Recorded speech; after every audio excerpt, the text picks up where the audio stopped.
Bueno, muchísimas gracias por acompañarnos. Hoy es jueves 30 de noviembre de 2023. Estamos por iniciar la 19ª jornada del Seminario Permanente Tradición del Pensamiento Socialista en Venezuela.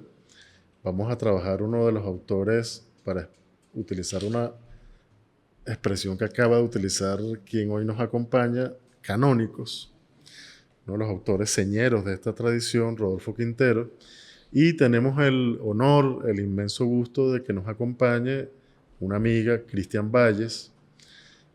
Cristian es antropóloga por la Universidad Central de Venezuela, egresada en el año 1986, con estudios de maestría en Historia, mención Historia de Venezuela por la Universidad del Zulia en el año 1987. Cristian tiene 27 años de servicio en la Administración Pública Nacional, con énfasis en la gerencia de instituciones culturales desde el ámbito municipal al internacional. Ha ejercido la investigación y la docencia en áreas vinculadas a la cultura, museología y patrimonio cultural, curadora de exposiciones y editora de publicaciones de diversos géneros y materias, productora de eventos culturales y académicos, experiencia en el ámbito de negociaciones multilaterales y de integración latinoamericana, colaboradora eventual en publicaciones periódicas. Tiene unas cuantas publicaciones, Cristian, la última de las cuales es A color o en blanco y negro en 10 elecciones presidenciales, una publicación del año pasado. A Cristian nada más y nada menos se le pasó a incluir aquí que ¿cuánto tiempo estuviste tú en el Senal? 8 años. 8 años en el Senal y no sé cuántas Filben organizaste. 8. 8 Filben. Mucha gente conoce a Cristian Valles como una extraordinaria organizadora de nuestra Feria Internacional del Libro de Venezuela. Bueno, Cristian, es un grato placer, de nuevo te digo, tenerte aquí con nosotros. Y sin más, te dejo en el uso de la palabra. Bueno, yo estoy muy agradecida como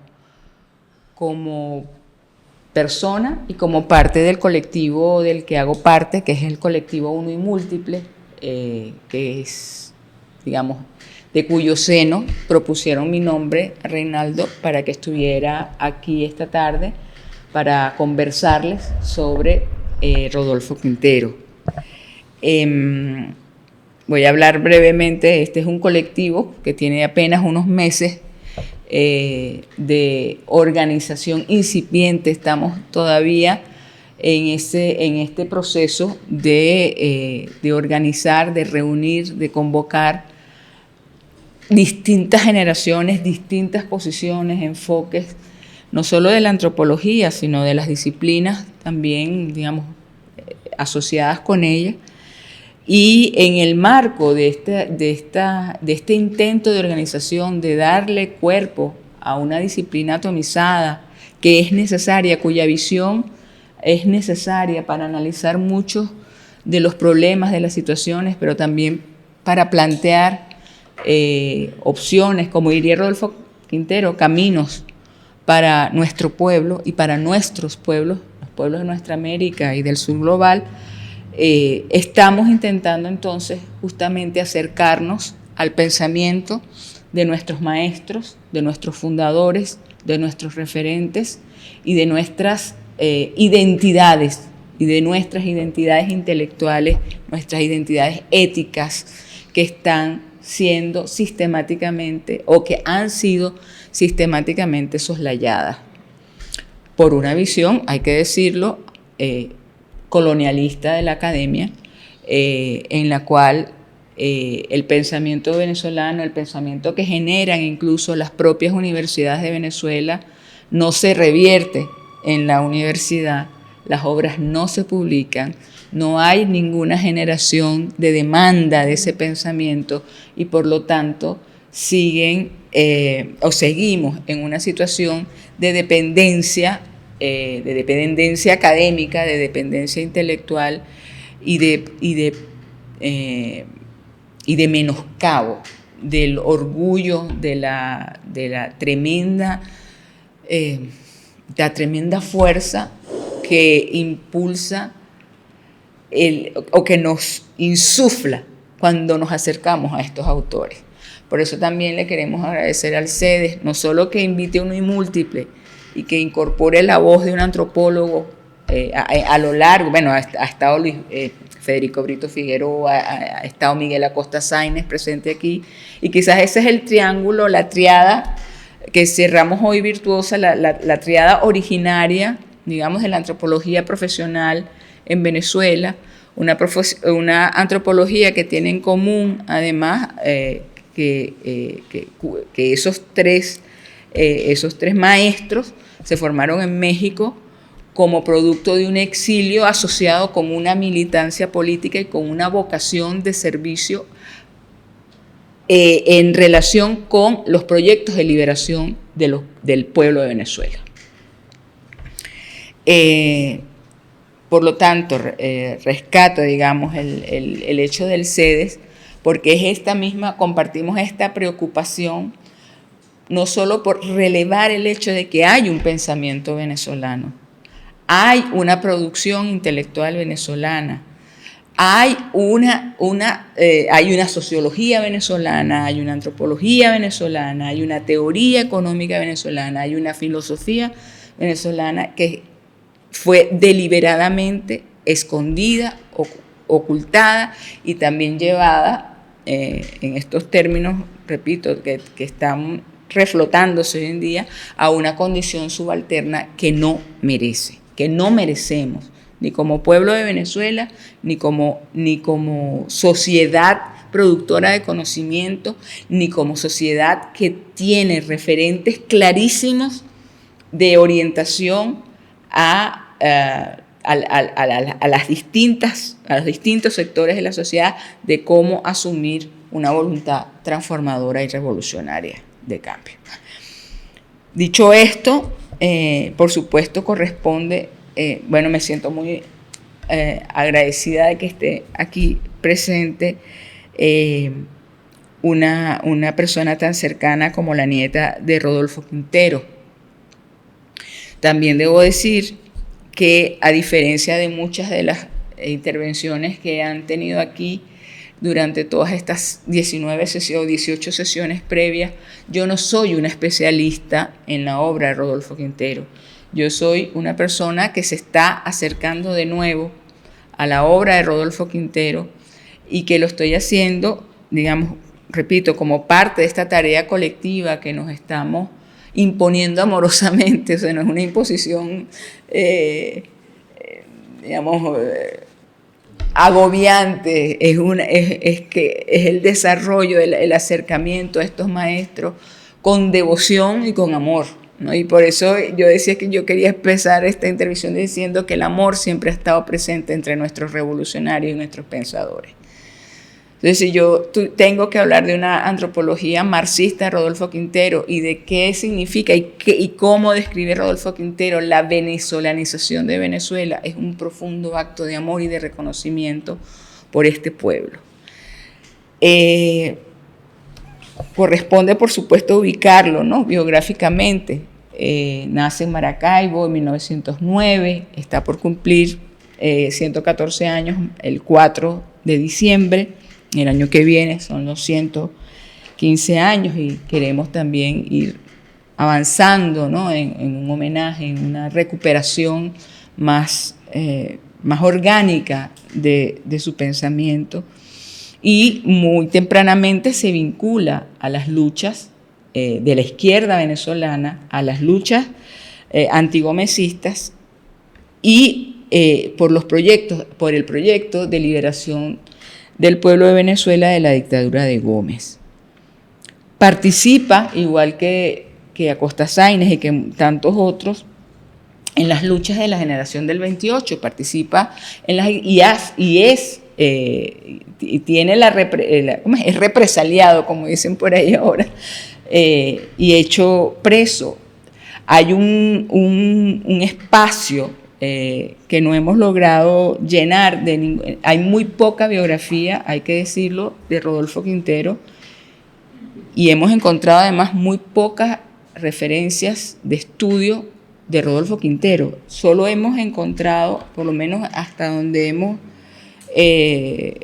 logrado avanzar en nuestra investigación, un trabajo más o menos extenso de Joan Méndez Reyes, que está publicado en la revista de filosofía de Maracaibo en abril de 2007, que es un artículo que se llama Historia de las ideas en Venezuela, Rodolfo Quintero.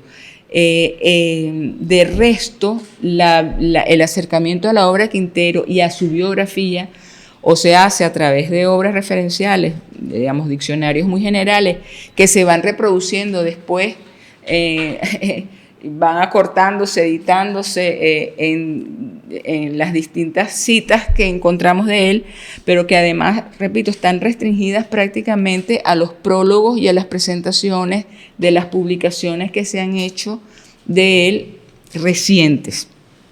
Es decir, publicaciones que se hicieron ya, publicaciones que están vinculadas al proceso revolucionario venezolano, 2 ediciones de la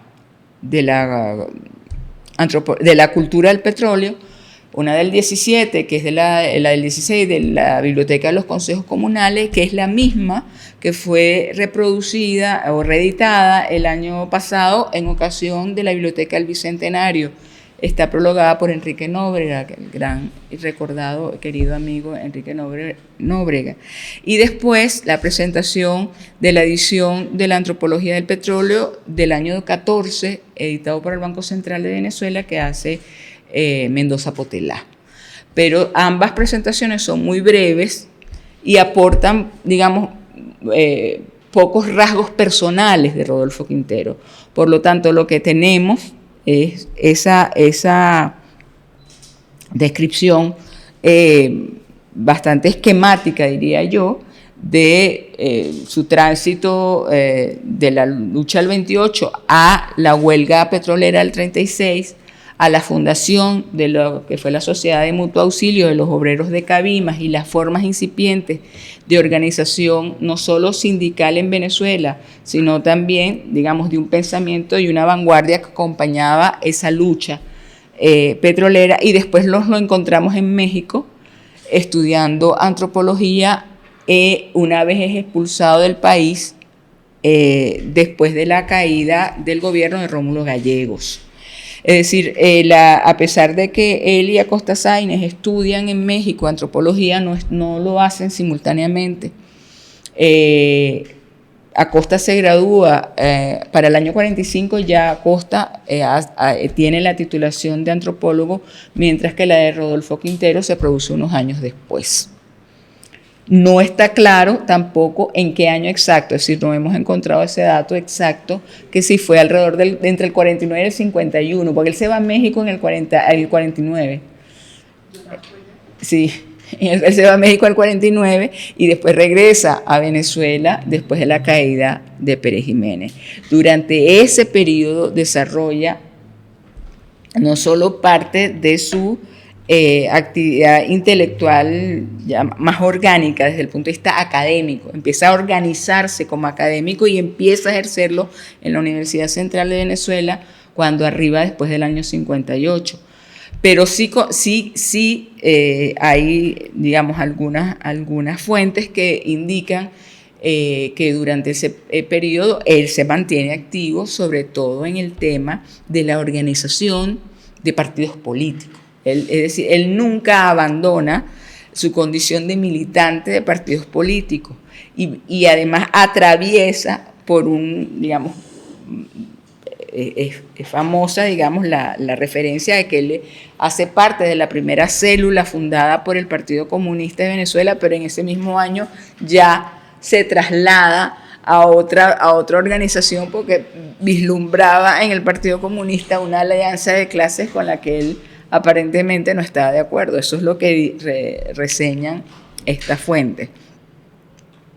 Pero a pesar de que, además, hay que tomar en cuenta allí que el Partido Comunista sufrió también la persecución y la inhabilitación frecuente, por lo tanto cambiaba de nombre, asumía nuevas personalidades jurídicas, asumía en algunos casos personalidades jurídicas regionales, estadales, porque además en ese momento la legislación electoral imponía que los partidos tuvieran un registro federal, digamos, un registro en los estados, ¿no? Entonces eso permitió algunas alianzas políticas y cruces de tarjetas. Entonces, bueno, si querías votar por lo comunista, en Valencia tenías un partido y en el Zulia tenías otro, ¿no? Y él se mantiene dentro de esa gama vinculada al comunismo, o sea, al Partido Comunista en cualquiera de sus expresiones coyunturales, pero además tiene una convicción tan profunda, una formación tan, yo diría, impecable, ¿no? Desde el punto de vista de la praxis política, que nunca la abandona. O sea, desde la organización de la Sociedad de Mutuo Auxilio de los Trabajadores Petroleros de Cabima hasta las últimas obras de Rodolfo Quintero, no vemos sino un desarrollo cada vez más angustiado, diría yo, cada vez más confrontado con la realidad que él prospectivamente en el ejercicio de la antropología había venido describiendo y caracterizando, y además una cada vez mayor capacidad de confrontación directa con los elementos que para él no solamente eran disruptivos desde el punto de vista de la vida académica, ya como académico de la Universidad Central de Venezuela, y con esto cierro la parte biográfica, y que se expresa en denuncias lapidarias como la que él hace contra el CENDES, ¿no? Él en su vida, digamos, en parte de su militancia, yo digo que es parte de su militancia política, o sea, él es un profesor universitario, pero él no deja en ningún momento la militancia política, y él denuncia por escrito y con pruebas cómo el CENDES es un organismo financiado por la CIA, ¿no? Y cómo la universidad, penetrada por este proceso que vamos a pasar a describir de la cultura del petróleo,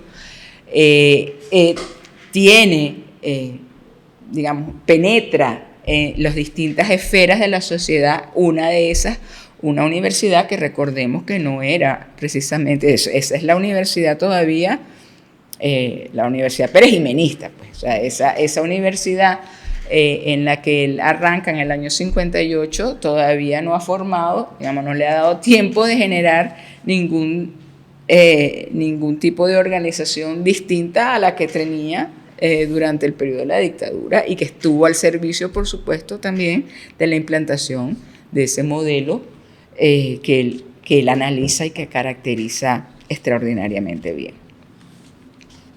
¿Por qué nosotros llamamos a esta intervención venezolanizar Venezuela? Porque además él lo dice así.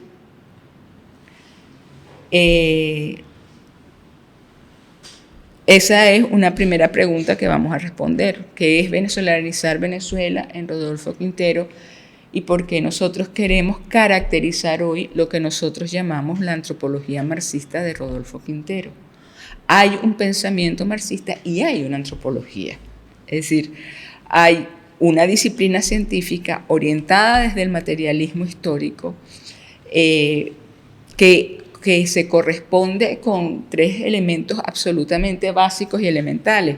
Es una disciplina que se asume desde la lucha de clases permanentemente. Es una antropología marxista porque se asume desde la lucha de clase, porque se asume desde el materialismo histórico, es decir, desde el marxismo-leninismo. O sea, él lo dice, no es que es una hipótesis, ¿no? Está clarito, es marxista-leninista, es la lucha de clases, pero además es una antropología donde no hay una relación sujeto-objeto. Hay una relación de un investigador con un sujeto político. Es decir, el pueblo venezolano en ese momento no es considerado un objeto de investigación, es un sujeto político y es un sujeto de cambio y es un sujeto de transformación y es un sujeto protagonista de su historia. Entonces, allí hay una primera separación que también corresponde con el momento, digamos, con la época, con lo que es la primera mitad del siglo XX, que está ya ampliamente definida, que es la irrupción del materialismo histórico y del marxismo como corriente teórica que se oponía al positivismo, que era el pensamiento que imperaba en la época, lógicamente, hay que decir, ¿no? Hay una formación positivista, un desarrollo de la historia, un desarrollo de las humanidades, de las incipientes ciencias sociales en Venezuela, que además eran ejercidas por personas respetabilísimas, dicho sea de paso, y que han hecho un aporte también fundamental a la historia de la cultura en Venezuela, pero que eran abogados, ingenieros, médicos, exploradores. La antropología profesional, digamos, que instala a Costa Sáenz en Venezuela, tiene Rodolfo Quintero su exponente más vinculado no a una antropología, digamos, desde el punto de vista de las áreas de estudio vinculadas ni a los pueblos indígenas ni a las realidades afrodescendientes, sino sobre todo al tema urbano, a la configuración de la sociedad emergente con la implantación de la cultura petrolera, la necesidad, y este es otro rasgo de la antropología marxista de Rodolfo Quintero, de comprender que la disciplina científica, en tanto disciplina también política, es decir, como orientadora de políticas y de movimientos, era internacional y que había un internacionalismo también de la ciencia y que había la necesidad de encontrar cuáles eran los rasgos comunes de los pueblos de América Latina, qué estaba sucediendo en el resto de los países de América Latina al mismo tiempo que en Venezuela se implantaba la tercera colonización, como la llama él, la tercera conquista, y cómo se estaba produciendo ese desarrollo en otras realidades latinoamericanas, porque había la necesidad de conectar la lucha de liberación desde coyunturas económicas que respondían a condiciones materiales distintas. Él siempre fija nítidamente su análisis antropológico, y esa es otra característica que a mí me resulta fundamental, es en la antropología aplicada. Es decir, a pesar de que Rodolfo Quintero construye un corpus teórico propio, o sea, un conjunto de definiciones y de caracterizaciones que van desde los rasgos que caracterizan a las clases sociales en Venezuela hasta las adaptaciones, digamos, las necesarias adaptaciones de conceptos clásicos de Marx y Lenin adaptados al análisis de la sociedad venezolana, él señala que no puede haber teoría sin práctica revolucionaria.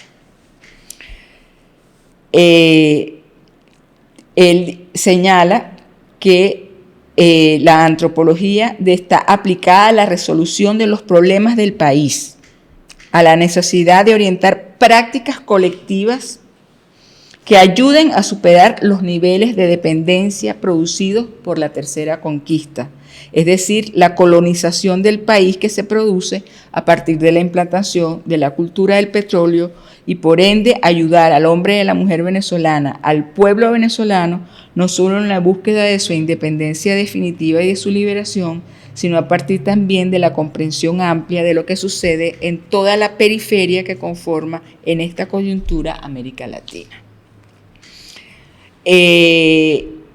Bueno, esto es una interpretación a partir de lo que él taxativamente señala. ¿Cuáles son, digamos, los textos bases que hemos usado para esta exposición? Lamentablemente no ha estado al alcance nuestro hasta ahora la mayor cantidad de los libros, porque además él tuvo una obra muy prolífica que fue que abarcó desde temas de sociología del trabajo y economía hasta estos temas propiamente antropológicos, que son lo que nosotros hemos delimitado a los efectos de nuestra investigación, ¿no? Entonces nosotros para esta intervención hemos tomado la trilogía del petróleo, que él escribe entre el año 68 y el año 72. Empieza en el año 68 con la cultura del petróleo. Siempre hay un título que tengo que leer, que es el segundo, el del año 70.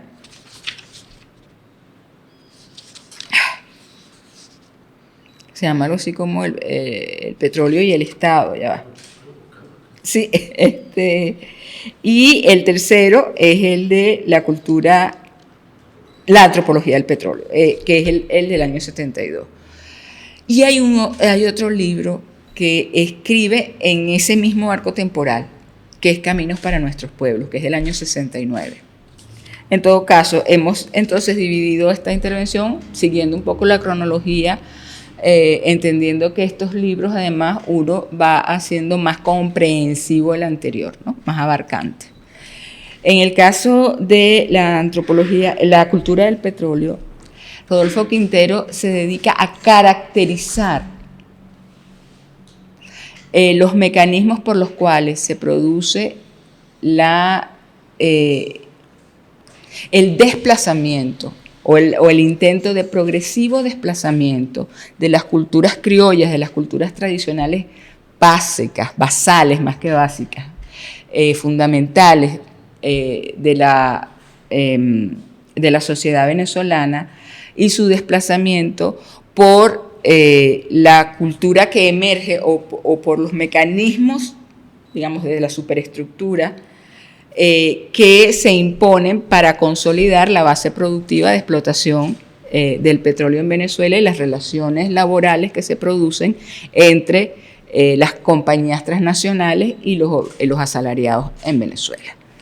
Mantener ese orden, digamos, construir esa hegemonía, tiene la particularidad de que empieza por la implantación focalizada y alrededor de los campos petroleros y de los campos de exploración de petróleo, de esas pequeñas comunidades que después fueron construyéndose, unas como pueblos petroleros y otras como campos petroleros. Y él hace la distinción entre ambas categorías, digamos, entre ambas expresiones de la realidad, entre el campo petrolero, donde la cultura del petróleo se expresa plenamente, en el que se generan viviendas, supermercados, modos de consumo, de recreación, de ocio, calcados, digamos, de una parte de la sociedad norteamericana y de los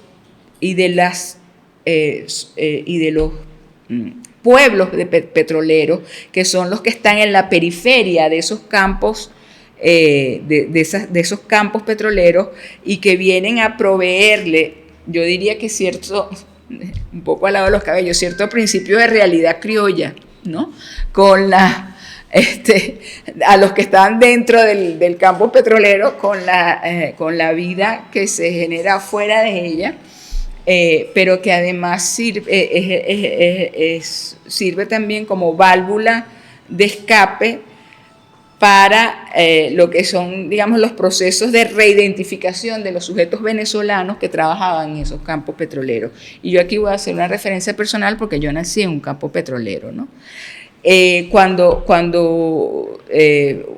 yo leí esta por primera vez estudiando, y después la cultura del petróleo la leí ya cuando salió la edición de los consejos comunales,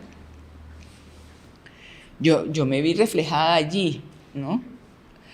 Pero además uno lee novelas.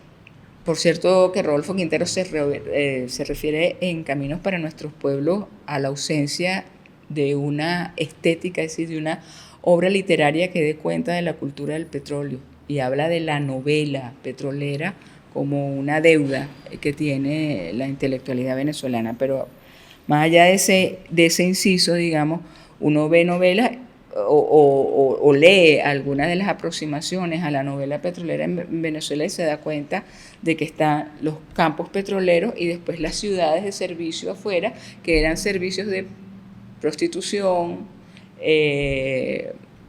ocio a la criolla, por eso gallera, bolas criollas, y lo que está dentro es el club, es el comisariato, es la tarjeta de alimentos, es el té de canasta en la tarde, es el juego de golf, es el juego de bowling, o sea, la vida aislada de un club en la que además hay una división de clases tremenda entre el staff, como él los describe, una especie de burguesía empresarial siempre subordinada a la clase dominante, que es la de los gerentes gringos o los gerentes extranjeros. Después está, digamos, la gerencia criolla y después los obreros. En esa caracterización de la ciudad petrolera y de la cultura del petróleo, por supuesto, él hace un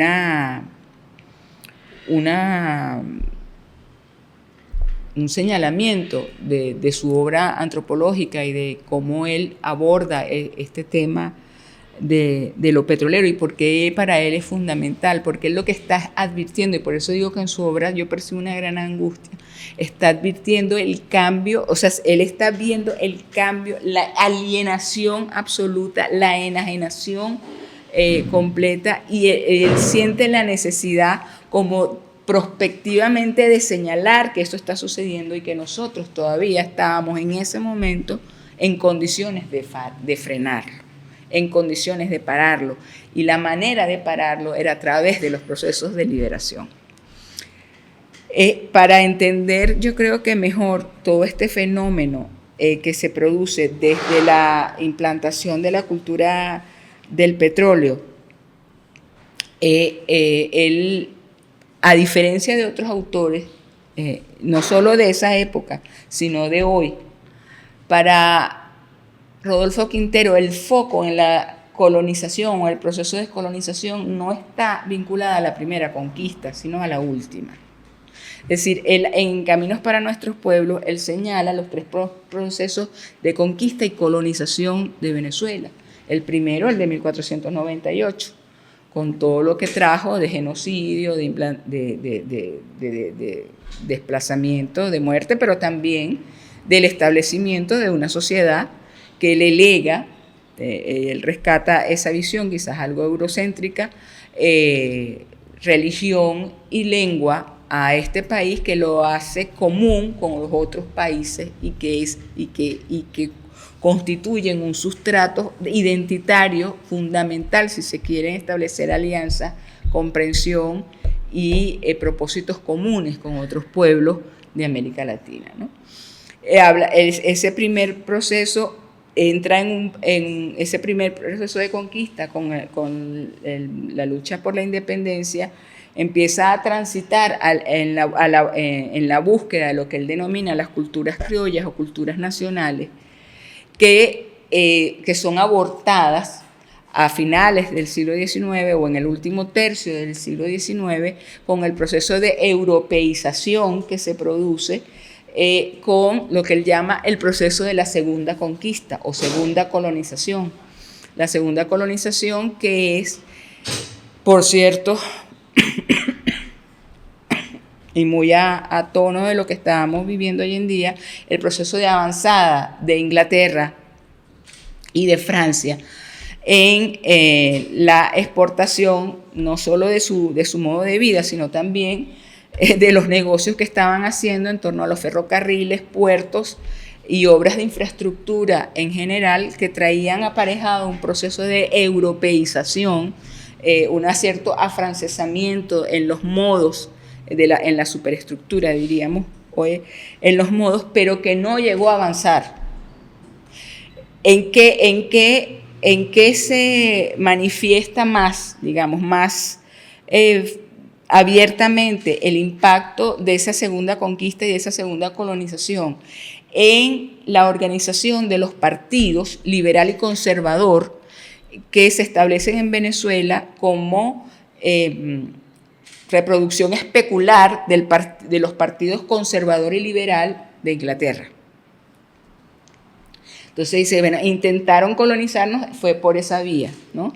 La vía del establecimiento de un sistema de partidos, de un sistema bipartidista, habría que decirlo, en el que liberales y conservadores podían alternar en el poder siempre y cuando los negocios se hicieran con las empresas inglesas, alemanas, holandesas, francesas, que estaban señalando cuál era el camino de la liberalización de la sociedad venezolana. Es decir, que pasamos del proceso de la lucha por la independencia con una transición de años dolorosos de guerra, de la guerra federal y otros fenómenos, para caer, digamos, en las redes de la segunda conquista, de la segunda colonización, que es esta colonización que se expresa, repito, en la configuración de los partidos políticos y de una estructura republicana, de una estructura republicana burguesa, que también sigue siendo una organización de dependencia y no de independencia. Es decir, para Rodolfo Quintero, entonces, es fundamental entender esos años que van desde 1830 hasta 1870, si queremos acercarnos al abordaje de lo que podían haber sido la emergencia de culturas nacionales, cultura criolla o cultura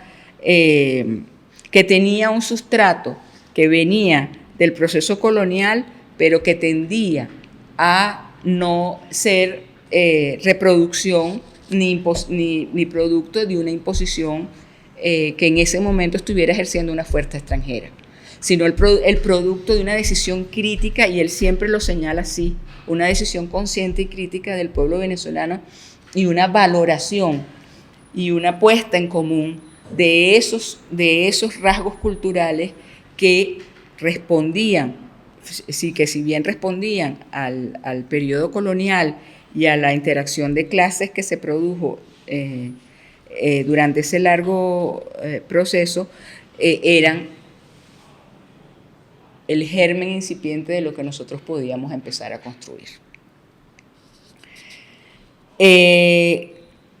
La tercera conquista, la tercera colonización es la del petróleo. Y por eso yo digo que a mí me resulta sumamente necesario que nos detengamos ahí en este momento en que nosotros estamos debatiendo tanto sobre el tema de la descolonización. No solo en el libro de antropología del petróleo, el último, el del año 72, él tiene la última parte, se llama colonización y descolonización, con todas las letras. ¿Okay? O sea, no es una cosa que estamos inventando ahora. Este señor en los años 60 estaba hablando de colonización y descolonización. Pero además, y aquí, bueno, va una crítica por ahí, él no lo hace desde el solaje epistemológico. Es decir, aquí no hay un regodeo en la construcción de ideas, sino un planteamiento absolutamente práctico. O sea, él lo describe, es más, él dice, tomando a Lenin, ¿no?, de la necesidad de que los sujetos en la antropología tuvieran carne y sangre. Decía, pero ¿cuál es la carne y sangre de Venezuela? ¿Cómo se cubre ese esqueleto de carne y sangre? ¿Dónde están esos sujetos, no? Aquí lo voy a citar, dice: la operación de cubrir en parte el esqueleto descarnado del fenómeno de la dependencia contribuye a la elaboración de un diagnóstico acertado y global de la sociedad nacional. Ayuda a trazar caminos a seguir, teniendo en cuenta que la finalidad es mejorar al hombre venezolano. Es decir, no era un tema meramente académico. Para él el tema de la descolonización no está... Bueno, cada quien asume su barranco. O sea, el problema no está en Bizancio ni en Roma, está aquí. ¿Okay? O sea, no es de dónde nos vino por la modernidad, no, es que él ya ha diagnosticado que hay un proceso de colonización, lo ha caracterizado, le ha conferido atributos humanos, lo hace carne y sangre, y además después nos advierte acerca del peligro que estamos corriendo con esta última colonización. Por eso yo digo que el foco ya no está en Bizancio y en Roma y en el tema de Cristóbal Colón. En el caso de, bueno, no es Cristóbal Colón, es la colonización española. Uno suele asociar una cosa con la otra. Para él el problema ahorita es que es el que hay que atajar, o sea, que es el que tenemos ya encima, porque es el que va a aplastar definitivamente las culturas venezolanas, los procesos culturales en Venezuela, y nos va a condenar a un sistema de dependencia y de esclavitud, víctimas de la voracidad y de la rapacidad de las industrias petroleras. Por ejemplo, hay fenómenos que para nosotros ahorita, a mí a veces me desespera un poco leyéndolo, porque yo me angustio con él, ¿no? Y digo, bueno, él nos advertía, por ejemplo, acerca del béisbol. Ya uno a estas alturas jamás cuestionaría que el béisbol es parte de nuestra identidad. Y sin embargo, él advierte acerca del peligro del béisbol como parte de los procesos de alienación y de desplazamiento de las formas tradicionales de ocio. Él caracteriza, habla de ocio, modos de vida, modos de trabajo, modos de relacionarse. Él, por ejemplo, parte de la cultura del petróleo está en que abandonamos la comida dominical. Dice, nosotros abandonamos la comida del domingo, y es más, lo dice así con todas las letras, las feministas no nos gusta mucho, pero dice, abandonamos el hogar patriarcal por el club, por la playa, por el turismo. El tipo alerta acerca del turismo como uno de los mecanismos más perversos que tiene el capitalismo para aplanar y homogenizar las formas culturales, ¿no? Dice, bueno, todo este sistema de la cultura del petróleo lo que tiende es a eso, a la homogenización, a la desaparición de la diversidad, a la homogenización de las formas culturales y de que todos mecánicamente vivamos un modo de vida que no se compadece ni con nuestra historia, ni siquiera con nuestro territorio, desde el punto de vista del ambiente, de la geografía, de la diversidad de medios en los que nosotros nos desarrollamos. De alguna manera lo que prefigura es una sociedad bastante robotizada, con comportamientos estandarizados. Fíjate que en una de las primeras cosas que él señala en la antropología del petróleo, creo que está en el preliminar, dice, en este país estamos empezando a construir edificios aunque hay terreno suficiente. ¿Por qué tenemos que construir edificios si hay terreno suficiente? Porque estamos imitando a los rascacielos, aunque no los necesitemos. Entonces, cosas que para nosotros ya están dadas, que ya asumimos como tal, como que el béisbol es nuestra identidad, tú eres de Tiburones, soy de Magallanes, o sea, y además eso tiene toda una carga simbólica ahorita, no lo detuvimos, digamos, no lo detuvimos, pero lo asimilamos, pero yo ahí, digamos, salvando la parte de nuestra generación que terminó alienada en estos términos, es que, bueno, también le dotamos de sentido nuestro, ¿no? Él dice, la transformación y el desplazamiento de culturas de conquista como la del petróleo en Venezuela puede transcurrir en países de diverso desarrollo social y económico. Provocan tensiones y luchas ideológicas. Ninguna fuerza social declinante abandona voluntariamente el predominio de su propia cultura. Sin embargo, los colonizadores modernos de nuestro país ya no pueden hacer cambiar a su favor el curso de la corriente histórica, y aquí es donde está el optimismo de Rodolfo Quintero.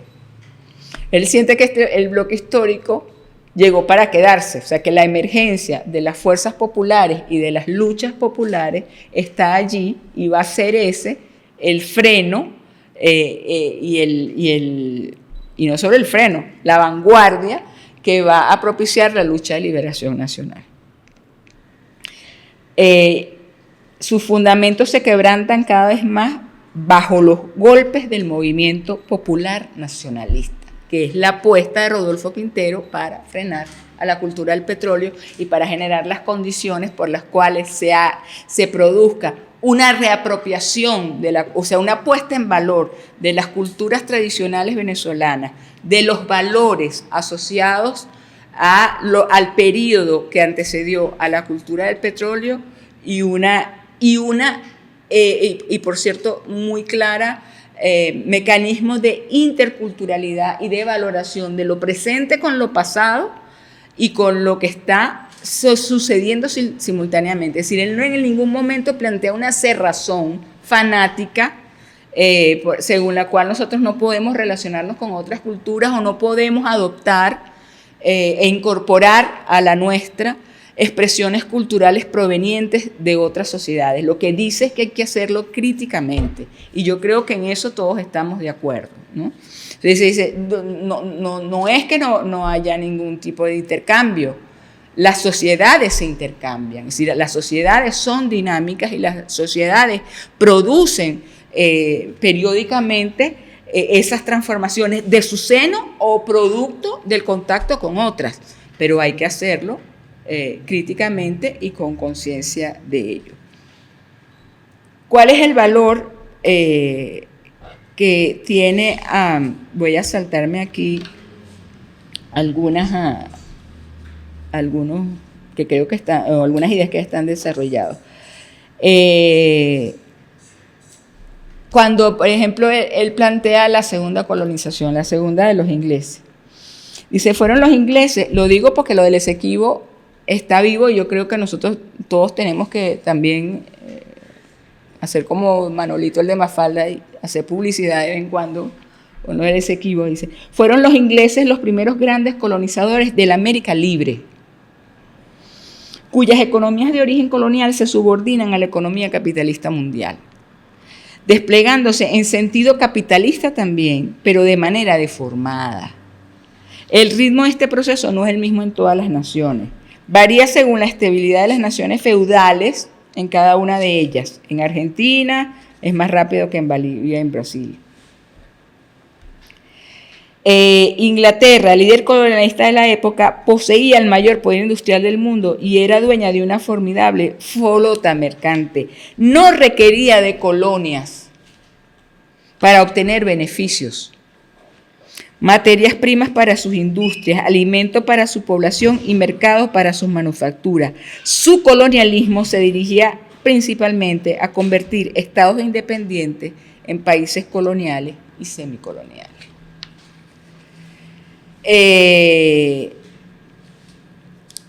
Ya en el tercero de los textos bases de esta investigación, que es la antropología del petróleo, como les dije, en la cultura del petróleo caracteriza lo que son, digamos, los conglomerados, los grandes conglomerados. En Caminos para Nuestros Pueblos señala lo que es la periodización, digamos, de estos procesos de largo aliento, de lo que son los tres procesos de conquista y colonización que ha sufrido Venezuela, y en la antropología del petróleo termina por cubrir con carne y sangre, hablando ya de los sujetos particulares, y hace la caracterización más prístina que yo he visto de las clases sociales en Venezuela en el siglo XX. O sea, define la cultura burguesa, la cultura de la clase media. O sea, la definición de clase media de Rodolfo Quintero, que la llama además por todo el cañón, o nos llama, aunque en realidad somos asalariados, pero la cultura del confort, la cultura del colchón, que impide justamente a la consolidación de una vanguardia que realmente termine por asumir el control de las luchas populares y de los riesgos y los desafíos que entraña la liberación nacional, ¿no? él dice una cosa que a mí él pone ejemplos muy concretos, como le digo, él es muy frontal. Entonces, él dice, ¿cómo es posible? Saca un aviso de prensa, ¿no? Que dice,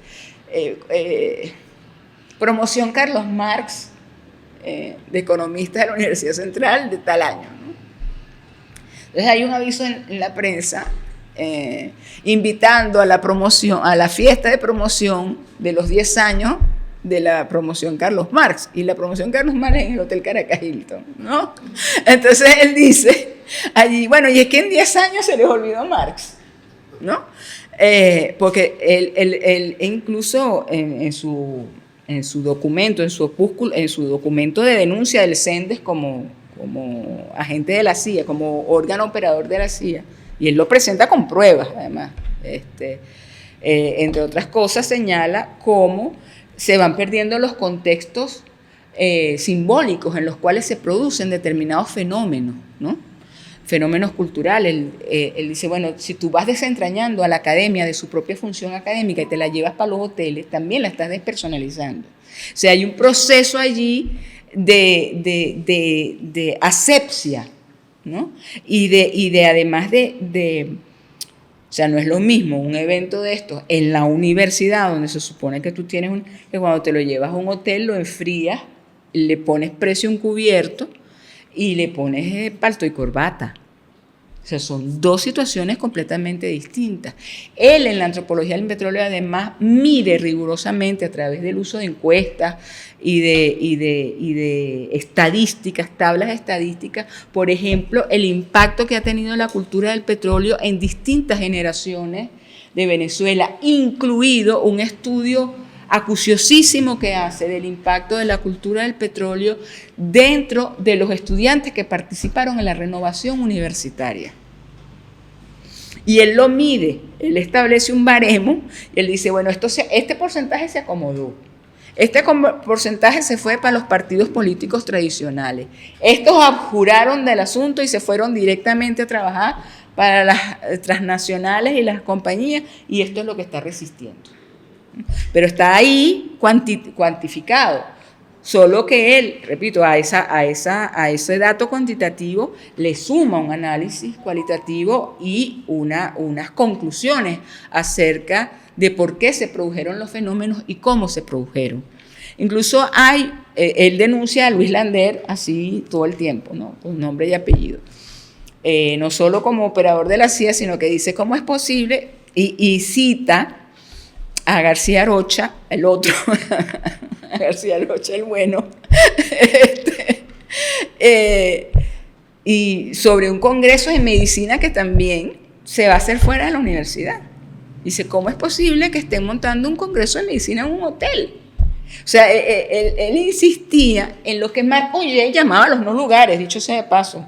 O sea, ya que estamos hablando en términos antropológicos, ¿no? O sea, caracterizados esos no lugares por Rodolfo Quintero 40 años antes y en otro sistema de ideas, en otro modelo epistemológico, pero eso es lo que está diciendo. O sea, ¿cómo te vas a llevar una cuestión que tiene una condición política, que tiene una condición social, que amerita que haya debate y lucha, te la vas a llevar para un hotel? O sea, un congreso académico no puede estar en un hotel, y yo me acuerdo de todos los eventos que nosotros hemos montado. Y diría, como dice un amigo mío, estamos rodeados, pero o sea, parecía que ya no nos habíamos... ¿Ah? O sea, yo me pongo, por eso yo te repito, yo me siento en la misma angustia de él, porque el tipo estaba viendo lo que estaba pasando, estaba advirtiendo que la alienación, o sea, lo que lo estaba diciendo, señores, la alienación no es un concepto, la alienación se vive, y se vive de esta manera. Se produce de esta manera. Miren, si vamos para los hoteles, si vamos para los clubes, si vamos para el béisbol, si abandonamos la casa familiar, si abandonamos la tradición del domingo, si nos despojamos de la subjetividad histórica que nosotros hemos construido también como colectivo, más allá de... Yo por supuesto que no quiero que se ponga ni siquiera en sospecha digamos, cuál es mi posición frente al tema de la conquista española, ¿no? Pero, digamos, la angustia de él en ese momento es que él cree que hay que administrar esas tradiciones para tener una fortaleza, una base simbólica y una base poderosa de tradiciones que mantengan el arraigo. Entonces, digamos, y ese arraigo se produce es a partir de esas convicciones y de que eso existe subjetivamente y que te da fuerza y te da alimento para resistir el embate poderosísimo. Estamos hablando, cuando hablamos, por ejemplo, yo me puse a buscar del año 68, cuando él escribe Antropología del Petróleo. La televisión en Venezuela lo que tenía era 13 años, 15 años. Y sin embargo, él denuncia el aplastamiento que está produciendo la televisión en Venezuela y el mecanismo diario de goteo por el cual se va produciendo la identificación simbólica con elementos que no tienen nada que ver con nosotros para transformar el modo de vida. Pero sobre todo para hacernos consumidores de ese modo de vida y consumidores de los productos que están asociados con ese modo de vida. O sea, son 13 años, no es lo que tenemos ahora. Y estaba no solamente advertido, estaba estudiado y estaba caracterizado. Yo no sé, ya creo que me he hablado de más, pero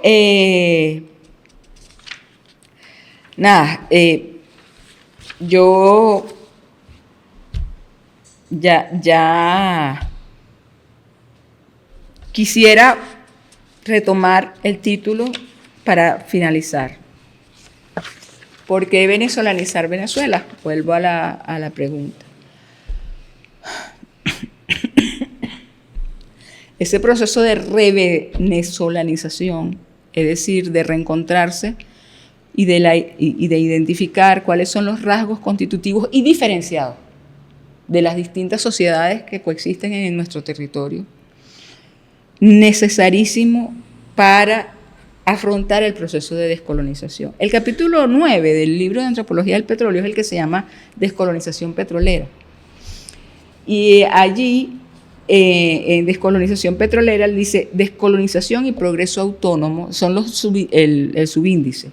Las vías no capitalistas, el socialismo científico y el socialismo no marxista, la venezolanización de Venezuela y un tema no agotado de interés científico y patriótico. Ese es el índice de ese capítulo que se llama colonización. Colonización y descolonización es la parte 3.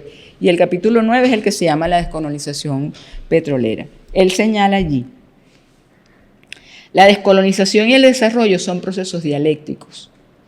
No son procesos fatales, o sea, se mueven, cambian, no son una cosa dada a la que tenemos que rendirnos, frente a la que tenemos.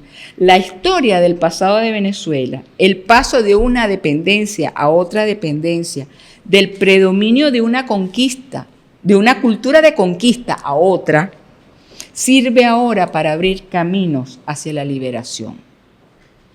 Porque en el pueblo ha echado raíces la importancia y la urgencia del desarrollo, la libertad y la posibilidad de lograrlo, sin esperar pacientemente la destrucción mecánica fatal del colonialismo como sistema, sino mediante la acción de hombres poseedores de una capacidad de creación ilimitada.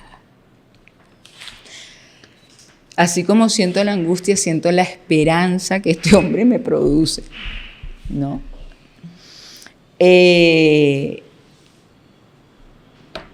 Yo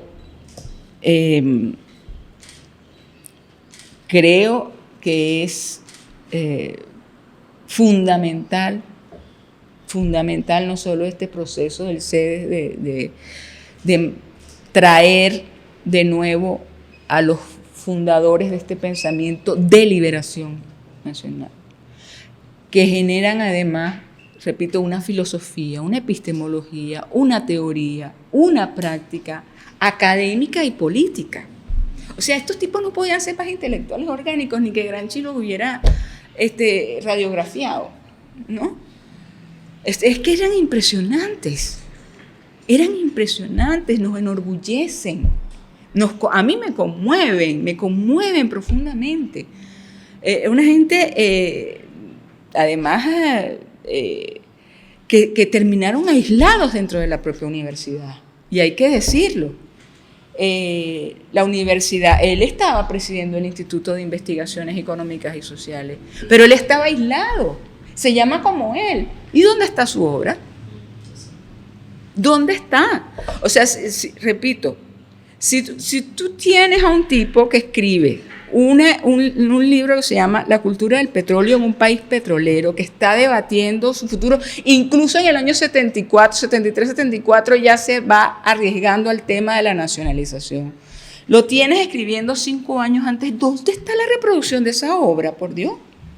Porque la universidad colonizada para mí está clarita. O sea, y está clarita en la medida que se enajena de su propio conocimiento, el conocimiento que la universidad produce y que no reproduce, es decir, no la revierte en la propia universidad, no generas estudiantes que la lean, no generas estudiantes que la valoran y no desarrollas ni líneas epistemológicas propias, ni líneas teóricas, ni líneas de trabajo en el caso de la antropología aplicada, por ejemplo, que es el que nos está ocupando hoy. Antropología aplicada a la resolución de problemas concretos y a la orientación orgánica de una lucha popular de liberación. O sea, no hay otra. Eso es lo que está planteando el tipo. Está diciendo la antropología es necesaria porque hay que hacer estos diagnósticos. Hay que diagnosticarlo. ¿Por qué? Porque el problema no es económico. Y entender la cultura del petróleo, pasando solamente por el rasero de cuántos barriles se producen y de cuál es la estadística que hay entre el Producto Interno Bruto y la reapropiación, digamos, la reversión de ese Producto Interno Bruto sobre la economía del país, está absolutamente despojada de la carne y de la sangre. Que son los sujetos, que son esos sujetos históricos que son los que pueden o frenar o adelantar un proceso de cambio y de transformación. Lo que él no puede admitir es el derrotismo, el creer que porque estamos rodeados estamos entregados. ¿Okay? Estamos, yo creo que aún más ahora, a tiempo de atajar muchos de estos fenómenos. Yo creo que hay un problema de distracción gravísimo nuestro en este momento y creo que tiene que ver justamente con este abandono de la cuestión, digamos, de las disciplinas aplicadas, desde las ciencias sociales. La antropología... A Rodolfo Quintero lo identifican como economista, como sociólogo, como industriólogo, y él se autocalifica a sí mismo es como antropólogo. O sea, sin despreciar ninguna de las otras cosas. Y él habla, la antropología debe hacer esto, el antropólogo social se dedica a esto, y no está planteado. Ayer supimos que hay ahorita en la universidad unos eventos que tienen que ver con la reconfiguración curricular de varias de las escuelas, entre esas las de antropología, y yo lo que vi ayer era una cosa que hablaban de la inteligencia artificial, que sí, que es un tema de la antropología, pero que no puede seguir, digamos, siendo asumida como si nosotros no tuviéramos criterios metodológicos propios y categorías propias de análisis que si no existen hay que construirlas y que hay que construirlas sobre la base del estudio de nuestros pensadores. Esa ausencia de entusiasmo que uno a veces siente, ese derrotismo,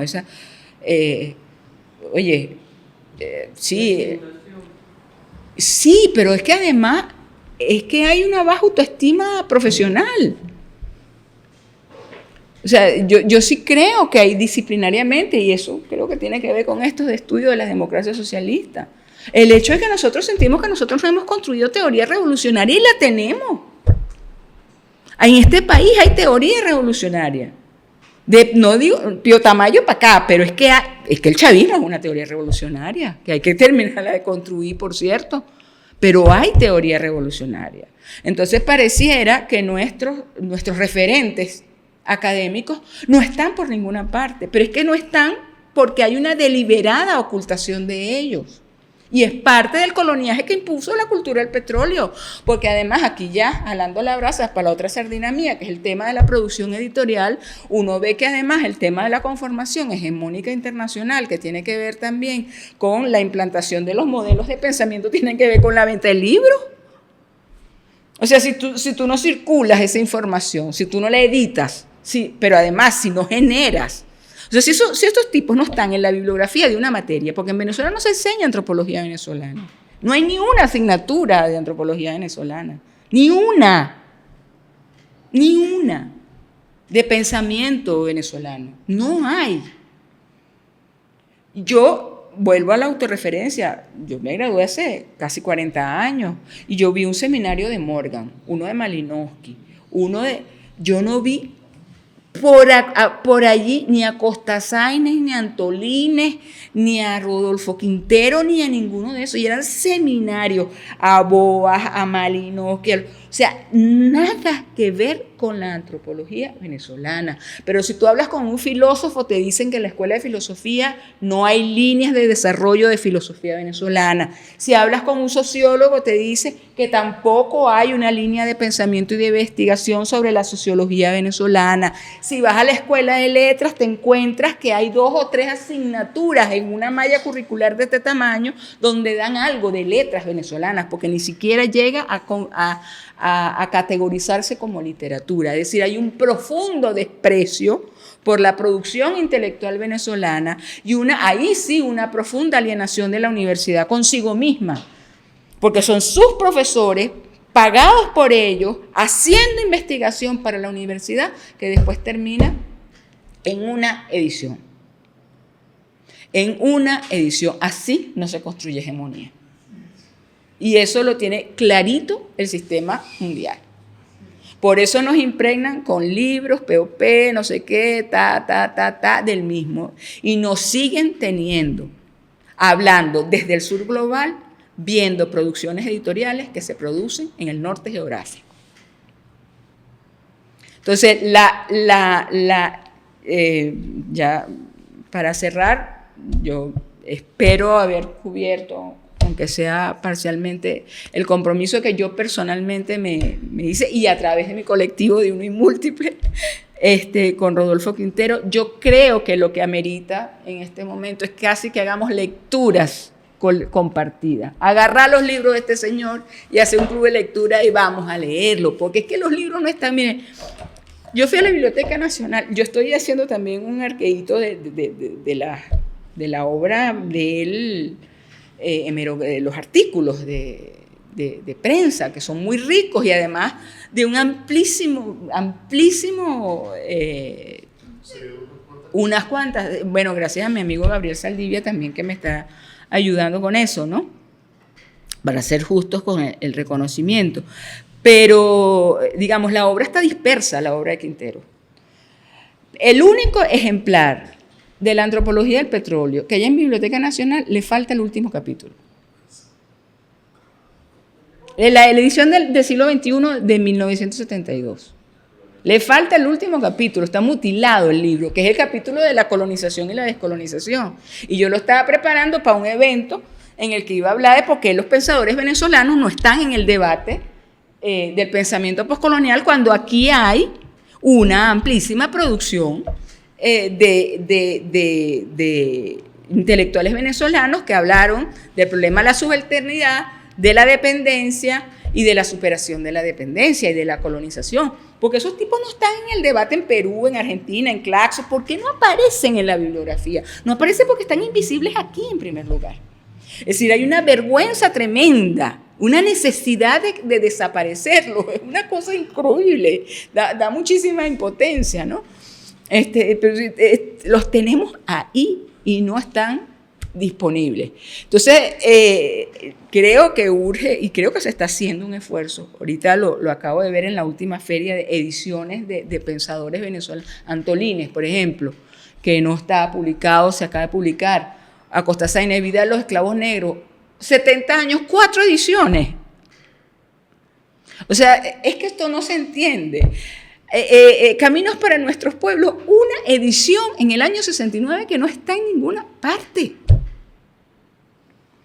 Entonces, creo que estas jornadas de usted, de aquí, de nosotros, de plantearnos dónde está el pensamiento socialista en Venezuela, es más difícil de buscarlo porque es que han sido preteridos por el propio sistema que ellos están denunciando.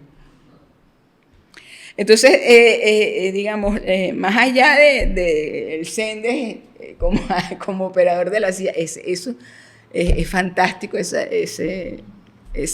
denuncia, ¿no? Porque además el indignado dice, y presenté pruebas y sigue el CENDES, ¿no? En otro libro. Las propias referencias de él, Mariátegui, por ejemplo. Él tiene un trabajo que se llama Mariátegui y nuestras culturas, y el capítulo segundo, creo que es el de ese trabajo, se llama Colonialidad, Descolonialidad y Mentalidad del Colonizado. Es decir, estos términos... Es un folletico, ¿no? Entonces, bueno, ¿y quién lo ha leído? Porque está en nuestra biblioteca un poco de adorno también, ¿no? Porque no hay demanda. Es decir, nunca nos dijeron que esos tipos tenían algo que decirnos, sino que nos vamos acercando a ellos como de manera epiléptica, si se quiere, o sea, emocional, y yo rescato lo emocional en este caso, pero creo que es de justicia que se produzca no solo un proceso de edición de manera que circule el pensamiento de estos investigadores, sino que se generen los espacios de estudio. O sea, si no hay espacios para discutir, ¿para qué tú vas y más ahora, a comprarte un libro o a descargarte un libro que tiene una utilidad estrictamente, digamos, narcisista, o sea, para tu propio disfrute? Si hay algún valor, es el carácter orgánico de estos intelectuales. O sea, si tienen el mayor de los valores, aparte de su profundo amor por este país, de su conmovedor afecto por el pueblo y reconocimiento por los valores del pueblo venezolano, está su carácter orgánico. Estos tipos estaban planteando herramientas concretas de lucha, de liberación. Entonces, bueno, espero haber podido tener un mínimo de coherencia y de orden en el discurso. Si no fue así, bueno, nada, ya. Pero sí quiero dejarles esto, ¿no? La necesidad de leerlo con amor, además, y de leerlo con el respeto que este señor se ganó, no solo porque nunca abandonó al pueblo de Venezuela en su lucha y en la necesidad de estar encendiendo las luces, sino que este tipo tenía claro que era allí donde estaba el poder de revertir la alienación, la colonización, y de dotar a Venezuela no solo de un campo simbólico y de un campo cultural que propiciara lo que ahora llamamos el buen vivir. Todo eso está aquí. Todo eso está aquí en esta obra. El vivir bien, el vivir armónicamente, la capacidad de comprender cómo nos insertamos en el mundo, pero además de comprender lo que nosotros somos capaces desde estos rasgos y desde esta caracterización, desde este asumirnos diversos en Venezuela, capaces de aportar al mundo. Entonces, bueno, muchísimas gracias y leamos a Rodolfo.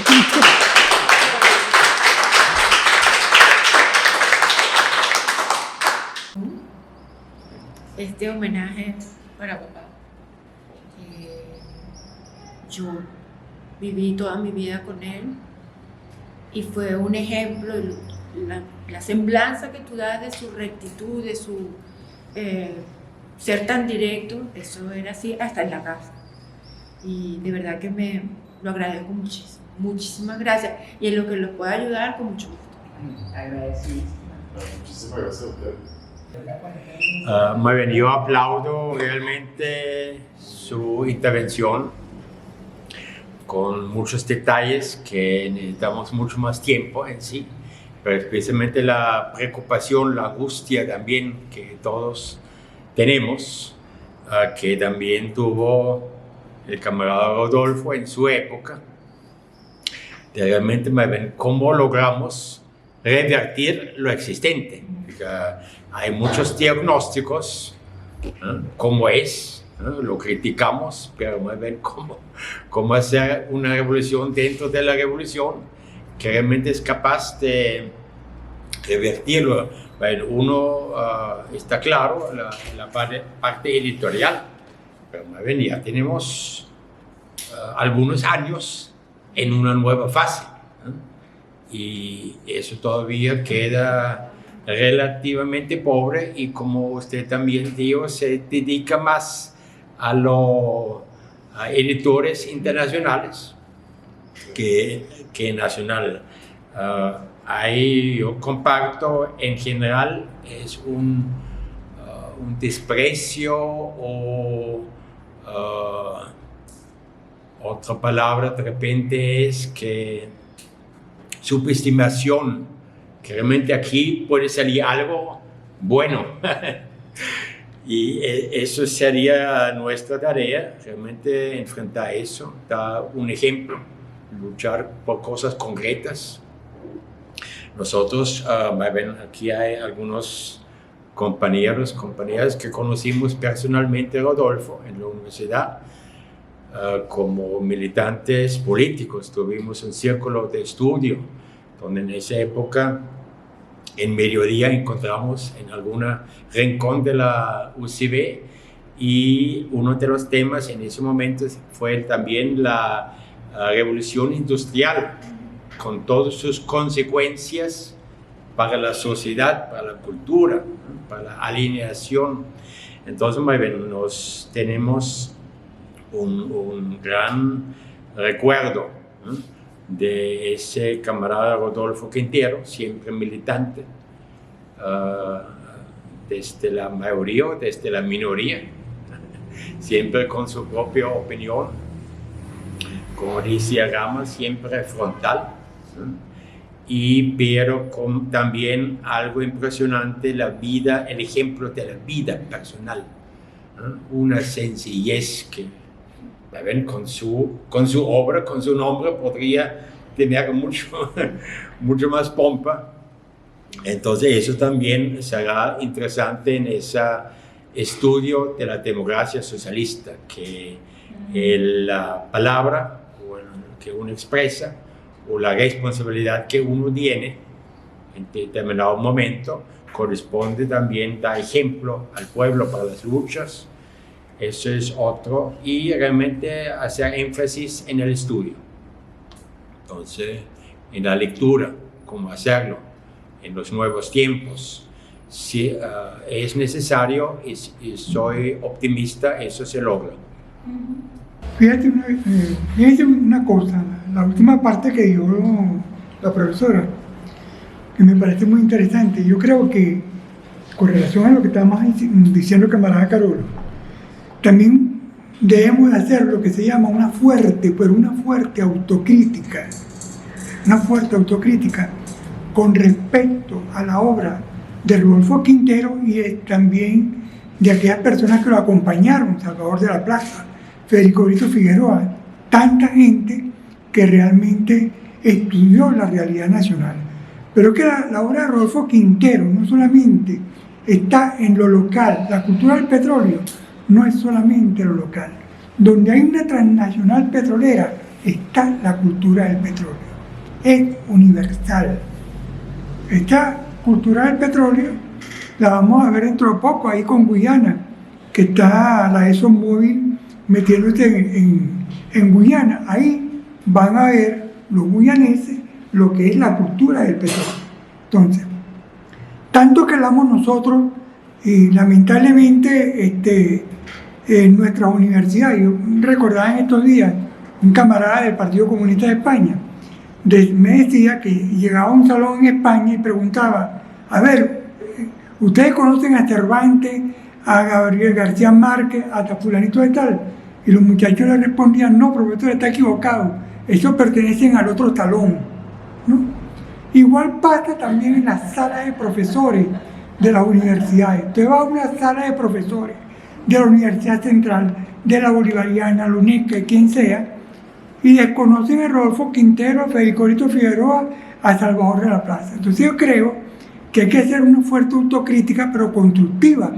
¿Cómo revertir esta situación? Porque ellos siguen señalando, Rodolfo Quintero y todos sus compañeros de lucha, siguen señalando el rumbo de la lucha hoy en día. No están lo que se llama desfasados, no, siguen actualizados, y nos corresponde a nosotros y nosotras empujar este carro hacia adelante. Entonces yo creo que hay que hacer una profunda autocrítica, y la autocrítica también está con los partidos de la Revolución Venezolana que lo han abandonado, todos sin excepción lo han abandonado. Muy bonito colocar Rodolfo Quintero nació tal día, murió tal día, un homenaje, pero la lucha que él incluyó ahí, porque es más allá de lo académico, la cultura del petróleo es más allá de lo académico, es lo cotidiano, Y en este momento de la Revolución Bolivariana, la comuna puede tomar los elementos de la cultura del petróleo para impulsar la Revolución Bolivariana. La personalidad de Rodolfo era muy controversial, tenía una personalidad arrollante. Tenía un autoritas tremendo, donde se parara. Y yo creo que precisamente a esos sectores que se van desplazando en el confort, ¿no? Por supuesto le tenían un inmenso temor, ¿no? Pero fíjate tú, cuando se da el primer Congreso de Ciencia y Tecnología en Venezuela, allí proponen a Rodolfo Quintero como presidente de ese Congreso. Y por supuesto, las ciencias básicas, cómo aceptar que un antropólogo, pero que además era farmacéutico. Sí, el primero fue farmacéutico. Esa fue su primera profesión, fue esa, porque les convenía, porque los Quinteros así lo pusieron. Él tenía un hermano que se llamaba Joaquín era uno de los el primer geriatra en Venezuela.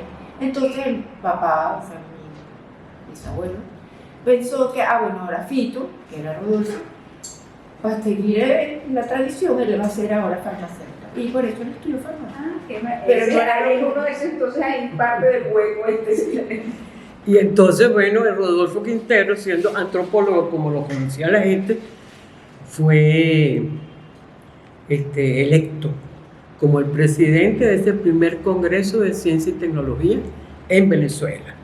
Imagínate tú el autoritas, el respeto que se sentía por Rodolfo. Entonces yo pienso de que por supuesto ese tipo de personalidades con esa convicción, con ese compromiso, con esa trayectoria de vida, deben ser invisibilizados, ¿no?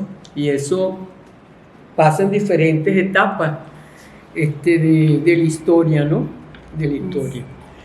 La lucha es muy fuerte, solamente en base a la unidad de los más conscientes es la que nos puede llevar a nosotros a otras situaciones, ¿no? Porque si no, no van a dejar, porque eso es lo que hemos visto. Rodolfo también fue el presidente durante muchísimos años de la Casa de la Amistad Venezolano-Soviética, ¿no? Yo estudié ahí en La Salle. En La Salle. Y después nos mudamos a la Alta Florida y después en Santa Mónica. En Santa Mónica fue la última. Pero después de la Plaza Venezuela, de Los Cabos, a la Florida. Aquí, sí. Y después a Santa lo que Mónica. queda cerca de Santa Cecilia, Pero una casa chiquitita. Bueno, eso sí, yo estuve en la Alta Florida y de la Alta Florida Santa Mónica. Sí, Esa no, debió haber pasó sido por el Santa- tránsito el antes tránsito. de Alta Para mí, Florida. creo que sí fuiste a Santa Y Sofía. allí estaba en esa directiva también Isidro Vale. Valles, ahí estaba porque ellos siempre estaban juntos y allí se dictaban además este seminario. Yo me recuerdo un seminario que hicimos y éramos como 30 sobre el manifiesto comunista, ¿no? Pero eso era una lectura y un estudio de frase por frase del manifiesto comunista. Y como te digo, o sea, Rodolfo, un respeto tremendo, el tema era esa personalidad tan fuerte, pues son personalidades sumamente fuertes, toda esa gente que venía de esos años del 30 hacia adelante, por ejemplo, una Olga Luzardo, Que estaban emparentados. Sí, ellos estaban emparentados, sí, personalidades sumamente fuertes, ¿no? Pero a la vez muy... Bueno, sumamente humanos, pasionales, comprometidos hasta los tuétanos, cosa que uno hoy no lo ve, pero entonces eso era nuestros referentes, ¿no?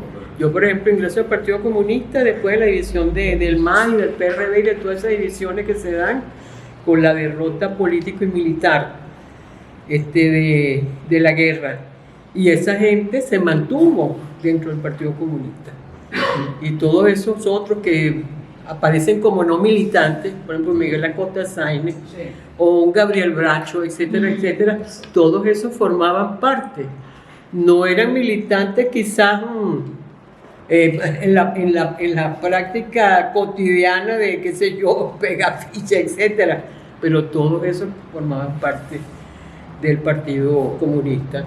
Entonces yo creo que además debe haber algún elemento de anticomunismo en esto, ¿no? Debe haberlo, porque no podemos acusar que todo, porque yo tampoco soy de las personas que creo que debemos estar todo el tiempo lacerándonos y haciéndonos autocrítica de lo que dejamos de hacer, porque habría que ver todas las razones por las que a veces se deja de hacer, ¿no? Cuando te llevan a enclaustrarte, a arrinconarte de una forma tal de que, bueno, es sumamente difícil el desafío, ¿no? Sino qué hacer, qué vamos a hacer y no flagelarnos. Yo estoy hasta aquí de autocrítica. Yo me siento corresponsable de muchas cosas que están pasando ahorita. A pesar de no serle responsable, me siento corresponsable, ¿no? Porque no es así, yo no. Yo también, porque no hice antes, pues. Pero entonces, ¿qué es lo que vamos a hacer?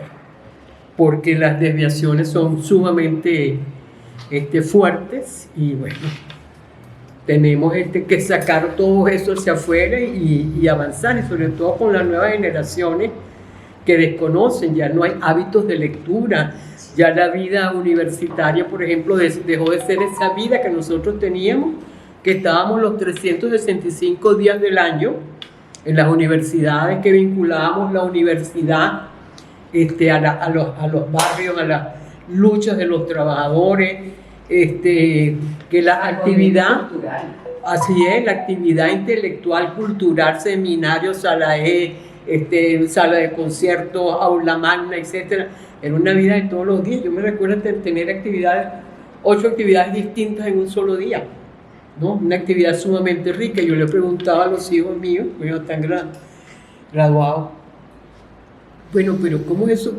Ustedes no están en la universidad, ¿y qué hacen ustedes allí? No, mamá, ahora uno va a clase y terminó la clase y uno se va.